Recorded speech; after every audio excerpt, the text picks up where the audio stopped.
देखिए प्रश्न थोड़ा बड़ा है। यहां पर पहले a माइनस बी का गुणा इस पूरे में है, फिर माइनस ये और इसका गुणा है। तो हम इसको बहुत ध्यान से देखना, इसको हल करेंगे। फिर a का गुणा इस 2a में होगा, तो a का गुणा 2a में होगा तो 2 तेरसा, a का गुणा a में होगा तो a स्क्वायर हो जाएगा ये। फिर a का गुणा इस माइनस 3 b में होगा तो माइनस 3 ab, ध्यान से देखना। फिर इस a का गुणा धन c में होगा तो धन ac, ये भी a का हुआ है।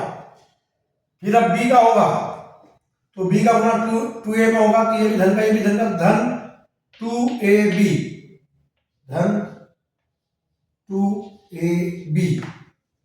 फिर इस b का गुणा इस ऋण 3b में होगा, ये धन का भी गुणित ऋण, तो धन गुणित ऋण ऋण। इस b का गुणा इस 3b में होगा तो 3b गुणित b मतलब b की घात 1 बड़े 2 हो जाएगी, अर्थात 3b स्क्वायर। अपन ये नीचे लिख लेंगे आगे, धन और ये भी धन, तो धन b का गुणा c में होगा तो हो जाएगा bc। फिर अब इनका गुणा दोनों में हो गया, ठीक। अब ये माइनस है तो ये माइनस और ये पहले ब्रैकेट लेंगे और पहले इनको हल करेंगे। तो माइनस लग गया ब्रैकेट 2ac, आप चाहो तो इसको सीधा हल भी कर सकते हो, ब्रैकेट हटा दो तो माइनस 2ac, 2ac क्या हो जाएगा माइनस 2ac। अब ये ऋण गुणित ऋण, ऋण गुणित ऋण मतलब धन 3bc, क्या हो जाएगा ये 3bc। चलिए क्लियर हो गया यहां तक। अब देखिए आगे 2a स्क्वायर 2a स्क्वायर।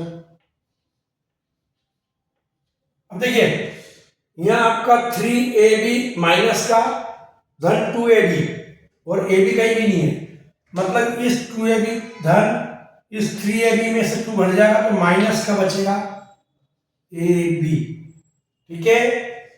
फिर अब ये ac, तो ये ac है तो ये भी ac है, तो यह माइनस का 2ac है, यह धन का ac है, तो 2 में से 1 गया तो ऋण का 1 ac बचेगा, ठीक है।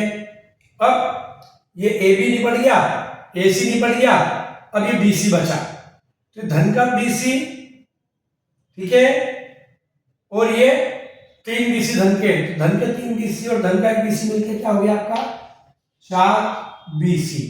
अब बचा कौन सा अपना, ये 20 कर रहा है, माइनस 3bc, ये आंसर।